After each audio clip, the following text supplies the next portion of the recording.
When will Netflix begin their password crackdown? That's heading here very, very soon. For nearly 2 years, Netflix has been forecasting a crackdown on users who share their passcodes. This will undoubtedly be a pain in the ass for users who have children to go back and forth between homes, and no one quite knows what will happen when people travel to attempt to access their own Netflix accounts.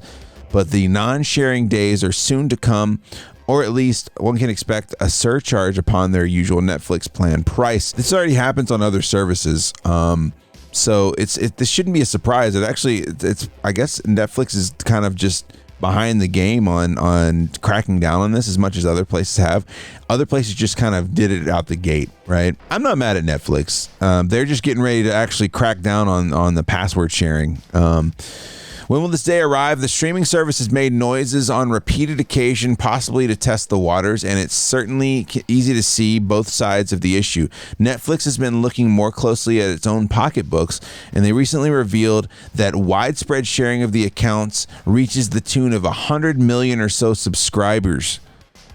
The streamer has declared that this undermines our long-term ability to invest and improve Netflix, as well as build our businesses. In other words, it's almost time. As CBS News reports, via shareholder letter from Netflix, March could be the moment. Here's more. While our terms of use limit use of Netflix to a household, we recognize this is a change for members who share their account more broadly. So we've worked hard to build additional new features that improve Netflix experience, including the ability for members to review which devices are using their account and to transfer a profile to a new account. From there, it sure sounds like Netflix is strongly encouraging people to boot extra outside of the household people from their accounts. There's still been no concrete surcharge for people who choose to pay more money to keep those extras around.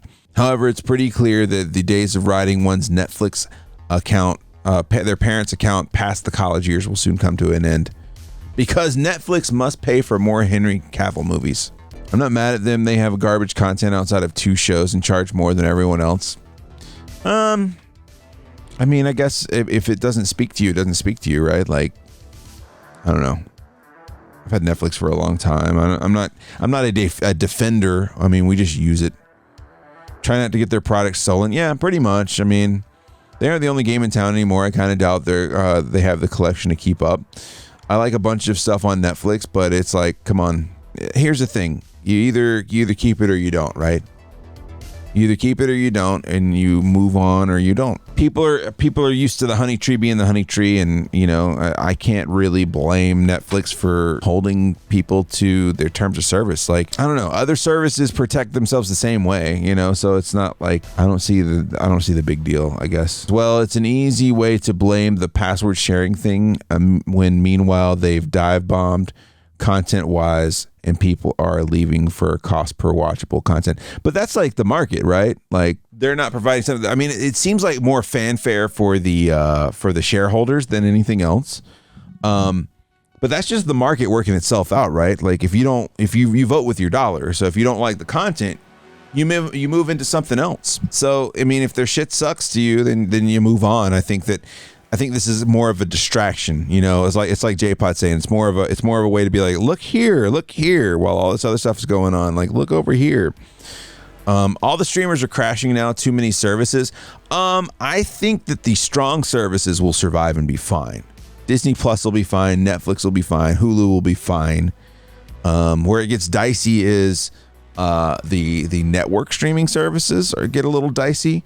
Paramount Plus will probably survive because there's a lot of content to put there. I think like cable channels, it's all about what you're into, like how anime heavy people will likely get Hulu and Crunchyroll, or kids centric people might stay, nerds might stay at Disney Plus. My kid likes more stuff. I mean, I know she's young, but she likes more stuff from Netflix than she does Disney Plus. Every channel has a streaming service. Yeah, it'll get consolidated at some point. I mean, think about how many have started and failed, man. I think we're going to see the rubber band snap back, and some of the network services are going to get reabsorbed by surviving bigger ones. Yeah.